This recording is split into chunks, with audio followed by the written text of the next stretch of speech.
პრემიერ-მინისტრმა ამერიკის შეერთებულ შტატებთან ურთიერთობების გადატვირთვის პოლიტიკაზე ისაუბრა. ირაკლი კობახიძის განცხადებით ამერიკულ მხარეს სთავაზობენ კონკრეტული გზამკვლევით სუფთაფურცლიდან აღდგეს სტრატეგიული პარტნიორობა. მთავრობის მეთაურის თქმით, თუ ამერიკის მხრიდან ისეთივე ინტერესი იქნება, ურთიერთობები გადაიტვირთება. ზესტაფონში ვესტუმრეთ სკოლას, რომლის რეაბილიტაცია, სრული რეაბილიტაცია ახლახანს დასრულდა. თქვენ ალბათ ნახეთ ფოტოებზეც, რა მდგომარეობაში იყო ახლა სკოლა და დღევანდელი მდგომარეობით ეს არის თანამედროვე სტანდარტების შესაბამისი სკოლა, არაჩვეულებრივად აღჭურვილი და მე მინდა მიულოცო, რა თქმა უნდა, სკოლის დირექტორს, სკოლის ხელმძღვანელობას, პედაგოგებს და რა თქმა უნდა, პირველ რიგში მოსწავლეებს. ახლად რეაბილიტირებული სკოლა, რა თქმა უნდა, სკოლების რეაბილიტაცია ხელს უწყობს სწავლების ხარისხის გაუმჯობესებასაც. და ეს არის არაჩვეულებრივი პროექტი, რომელიც ხორციელდება სკოლების რეაბილიტაციის სახით და რა თქმა უნდა, ეს პროექტი გაგრძელდება, ჩვენ გვაქვს კონკრეტული პროგრამა, რომელიც ითვალისწინებს დამატებით ასობით სკოლის სრულანაწილობრივ რეაბილიტაციას, ახალი სკოლების მშენებლობას. დღეს ასევე ვანის მუნიციპალიტეტში დავათვალიერებთ სრულად რეაბილიტირებულ სკოლას. ეს არის ერთ-ერთი უმნიშვნელოვანესი პრიორიტეტი საქართველოს მთავრობისთვის და ამ მიმართულებით რა თქმა უნდა მუშაობა გაგრძელდება. სანქციების პოლიტიკაზე რომ ვიტყოთ, რა გამოსავალს ხედავთ არსებული სიტუაციიდან? ჩვენთვის ნაკლებად არის ეს საკითხი საინტერესო. თქვენ იცით, რომ რაც შეეხება სანქციებს, ის გამოიყენებოდა როგორც შანტაჟის ინსტრუმენტი ქვეყნის წინააღმდეგ. ინტერესი იყო ერთადერთი, ეს იყო ქვეყნის ომში ჩართვა, თუმცა რა თქმა უნდა, არც ერთ შემთხვევაში ჩვენ მხრიდან არ იქნება დაშვებული ისეთი ნაბიჯის გადადგმა, რომელიც გულისხმობს ქვეყნის განადგურებას. შესაბამისად, ამ შანტაჟს ვერავითარ შემთხვევაში ვერ ექნება ეფექტი. ევროსაბჭო ქართული დელეგაციისათვის უფლებამოსილების ცნობასთან დაკავშირებით იმჯერებს მომავალ კვირას, როგორც ცნობილია, ოპოზიციურმა პარტიებმა მიმართეს წერილობით, რომ არ მოხდეს უფლებამოსილების ცნობა, როგორ აფასებთ ამ ქმედებას და რა მოლოდინები გაქვთ და რამდენად შეიძლება დააზიანოს ქვეყანა? როგორც ჩვენ ვიცით, ბატონო ირაკლი, ოპოზიციის სურვილი და მოთხოვნა იყო და თვითონ გააგზავნეს წერილი, რომ შეჩერებოდა საქართველოს დელეგაციის წევრობა ევროპის საბჭოს საპარლამენტო ასამბლეაში და როგორ შეაფასებთ ამ სიტუაციას? ყველა მიმართულებით, რა თქმა უნდა, ოპოზიცია და მათი პატრონები ცდილობენ დააზიანონ ჩვენი ქვეყნის ინტერესები. ეს არის მორიგი ანტიქართული ინიციატივა, ნაბიჯი რადიკალური ოპოზიციის მხრიდან, მათი პატრონების მხრიდან.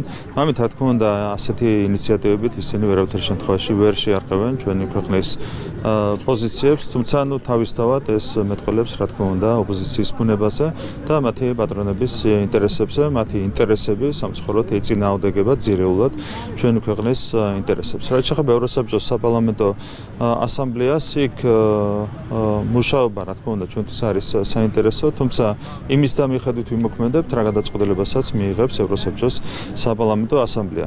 მე მინდა შეგახსენოთ, რომ წლების განმავლობაში, მათ შორის როდესაც მე ვიყავი ევროსაბჭოს საპარლამენტო ასამბლეაში ქართული დელეგაციის ხელმძღვანელი, ჩვენ ვაყენებდით ხოლმე რუსული დელეგაციის უფლებამოსილების არცნობის საკითხს სხვა ქვეყნებთან ერთად და მაშინ საპარლამენტო ასამბლეა არ იზიარებდა ხოლმე ჩვენს პოზიციას.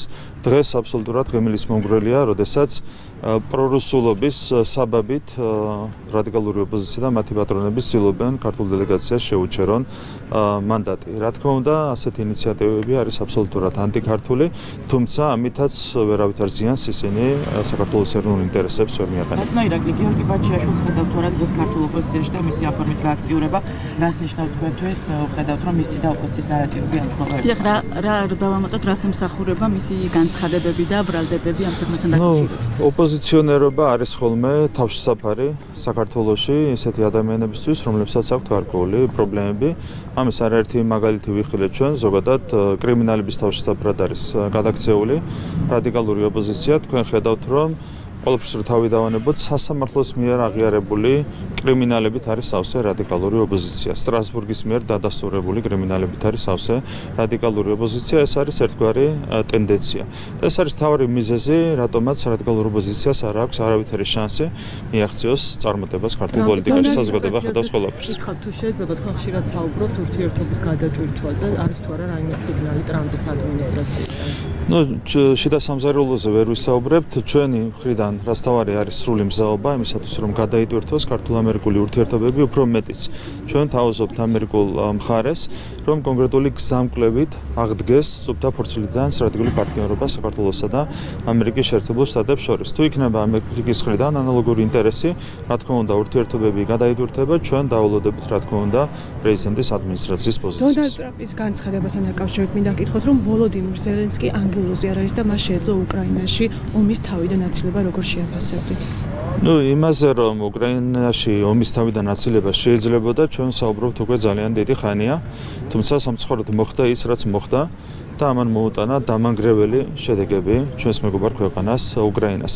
რა თქმა უნდა, ნებისმიერი ომის თავიდან აცილება შეიძლებოდა თავისუფლად 2008 წლის ომის თავიდან აცილება, შეიძლებოდა რა თქმა უნდა უკრაინაში ომის თავიდან აცილება, თუმცა კონკრეტულმა ძალებმა და ეგრეთ წოდებულმა deep state-მა, იგივე გლობალურმა ომის პარტიამაც ყველაფერი გააკეთა იმისათვის, რომ უკრაინაში მომხდარიყო ომი. კიდევ ერთხელ გავიმეორებ, რომ ეს იყო დამანგრეველი ომი, რომლის თავიდან აცილება, რა თქმა უნდა, შეიძლებოდა უკრაინაში, თუმცა არაერთმა სუბიექტმა გააკეთა ყველაფერი იმისათვის, რომ განხორციელებულიყო რუსეთის სამხედრო აგრესია უკრაინაში. ოპოზიცია ამბობდა, რომ 20-იანვე ტრამპის ინაუგურაციამდე ჰქონდათ გეგმა და რომ მოიმოქმედებდნენ რამე, აქამდე მათ არაფერი გაუკეთებიათ, რას ფიქრობთ? თქვენ ჰქონდათ რეალურად ოპოზიციას რამე გეგმა და თუ ჰქონდათ რატომ ვერ განახორციელეს? რეალურად ოპოზიციას არ აქვს ხალხის ხარდაჭერა და ეს არის მთავარი მიზეზი იმისა, თუ რატომ ვერ ახერხებენ ისინი ვერც ერთი გეგმის რეალიზებას. ისინი ვერც კი ჩდებიან მათ შორის მათ მიერ ორგანიზებულ საპროტესტო აქციებზე. თქვენ გახსოვთ, წინა საარჩევნო მთავარი ღონისძიება, როცა ჩატარდა თავისუფლების მოედანზე, იქაც კი ვერ გამოჩნდნენ ოპოზიციის ლიდერები. ახლა არის მათ მიერ ორგანიზებული საპროტესტო აქციები, თუმცა იქაც კი ვერ ჩდებიან. იმდენად დისკრედიტირებულია ოპოზიცია, რომ რა თქმა უნდა, მათ არც ერთ გეგმას არ უწერია განხორციელება. ეს არის პირველ რიგში იმის შედეგი, რომ რადიკალურ ოპოზიციას არ აქვს ხალხის ხარდაჭერა. თან ამტკიცებენ, რომ სინამდვილეში თითქოს მათ მოიგეს არჩევნები და თან ხალხთან გამოჩენისაც კი ერთხვენიათ. ასე დროს ხედავთ რამხელა აბსურდში არის შესული რადიკალური ოპოზიცია. ოპოზიციის და სალომე ზურაბიშვილის ერთობლივ გეგმაზე მინდა ვკითხოთ, ისინი ამბობენ, რომ მალე განაჩაჯარებენ დოკუმენტს, რომელზეც აქამდე მუშაობდნენ. ანუ არ არის საინტერესო, თქვენ იცით, რაც არის მათი მოთხოვნები. პირველ რიგში ეს არის რიგარეში არჩევნები. მე ყველას მინდა შევახსენო, რომ არჩევნები ჩატარდება საქართველოში 2028 წლის ოქტომბერში. ყველას ურჩევ მოემზადოს 2028 წლის ოქტომბრის არჩევნებისთვის. მანამდე ამ წლის ოქტომბერში ჩატარდება თვითმმართველობის არჩევნები, შეუძლიათ იქაც სადონ ბედი. ეს არის ჩემი რჩევა რადიკალური ოპოზიციის მიმართ. და მისი დასის გუშინელ პერფორმანსზე ზოგადად თეატრის პოზიციას როგორ შეაფასებთ? თქვენ იცით, რომ საქართველოში ამ 3 წლის განმავლობაში ვიხილეთ რევოლუციის 4 მცდელობა, ეს არის უკვე მე-4 მცდელობა.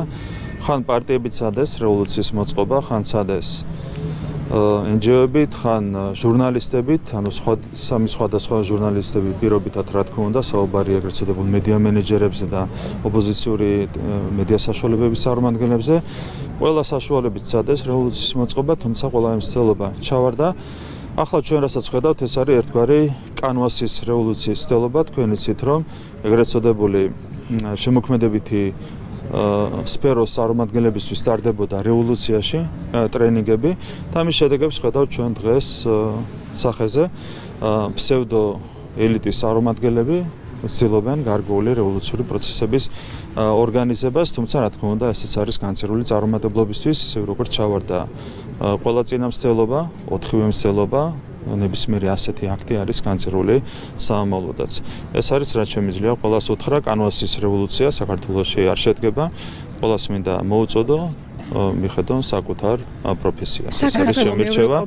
აქვე მინდა აღვნიშნო ერთი რამ, ყველას თავრობა, საქართველოს თავრობა, ჩვენ ყველას დავეხმარებით, ყველას გაუწვდით ხელს და ყველას შევუწყობთ ხელს საკუთარი პროფესიული საქმიანობის წარმოებაში, განურჩევლად მათი პოლიტიკური შეხედულებების. საქართველოს ევროკომისიას 2025-27 წლების ეკონომიკური რეფორმების პროგრამა წარუდგინა, რას მოიცავს აღნიშნული პროგრამა?